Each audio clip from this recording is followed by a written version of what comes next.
राजा बलि की एक विशेषता थी, हर व्यक्ति के बीच में एक विशेषता होनी चाहिए। आदमी सत्यवादी था, एक कहकर के मुकुरता नहीं था, ये इसकी बहुत बड़ी विशेषता थी। दैत्य कुल में जन्मा है। हम कौन से भी कुल में जन्म लें, कौन सी भी जाति में जन्म लें, लेकिन अपने कुछ सिद्धांत विशेष होने चाहिए। आदमी सिद्धांतवादी होना चाहिए।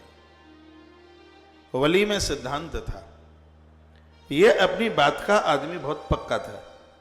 इसने जो कह दिया अपनी बात से मुकुरता नहीं, ये इसकी बहुत बड़ी विशेषता थी।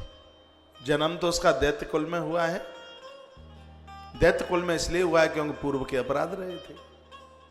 अपराध किए जुआरी था, वैश्यागामी था, इसलिए दैत्य कुल में उसने जन्म लिया। और मरते समय इसने एक फूल, रोली और चंदन महादेव की पिंडी पर चढ़ाया। मृत्यु के समय पर भगवत पिंडी का इसको दर्शन हुआ।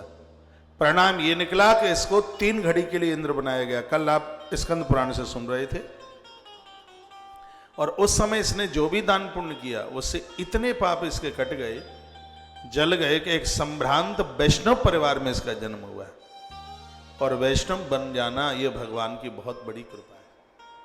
वैष्णव जन, जहां जिन घरों में रामकृष्ण की पूजा हो, सनातन धर्म का आदर हो। मैं इस ग्रंथ के माध्यम से बोलना चाहूंगा, सनातन धर्म में किसी का जन्म होता है तो यह बहुत बड़ा पुण्य है।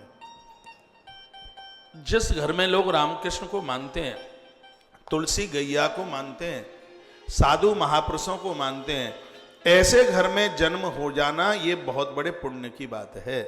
ये बना पुण्यों के नहीं हो सकता। नहीं तो पता नहीं किस किस के घर में जाकर के पैदा हो जाए हैं, जहां मुर्गे रोज कटें, जहां बकरे रोज कटें। छी छी छी छी छी छी, पाप बढ़े तो ऐसा ही होगा। लेकिन जब पुण्य बढ़ता है तो एक संभ्रांत परिवार में, अच्छे परिवार में, अच्छे कुल में उनका जन्म होता है। तो ये वैष्णव परिवार में, क्योंकि विरोचन तो बहुत बड़े विष्णु के भक्त थे, उन्होंने तो अपना इंद्र को गर्दन उतार करके दे दी थी। बड़े बड़े दानी महापुरुष हुए हैं। स्वर्गम बसंत सुचिरम नात्र कार्या विचारणः। ऐसे लोग जब स्वर्ग के लिए प्रस्थान करते हैं तो स्वर्ग का अधिपति इनको देने में हिचकिचाता नहीं है। जो धरती पर ऐसे सत्कर्म करके जाते हैं, ऐसे महान कार्य करके जाते हैं। तो बलि राजा ने मां नर्मदा के किनारे पर एक बहुत बड़े यज्ञ का आयोजन, 99 यज्ञ पूरे हो चुके थे, 100वां यज्ञ होने को जा रहा था मां नर्मदा के किनारे पर। मैं बोलना चाहूंगा, आपको निवेदन करना चाहूंगा, गंगा जी का दर्शन, गंगा जी का स्नान और मातृ नर्मदा का दर्शन एक बराबर है, एक बराबर है। गंगा जी में महिमा है। क्या महिमा है? यमुना जी में 7 दिन स्नान करो, ये ब्रह्म पुराण में लिखा है। यमुना जी में 7 दिन स्नान करो और गंगा जी में 1 बार स्नान करो, पुण्य एक बराबर है।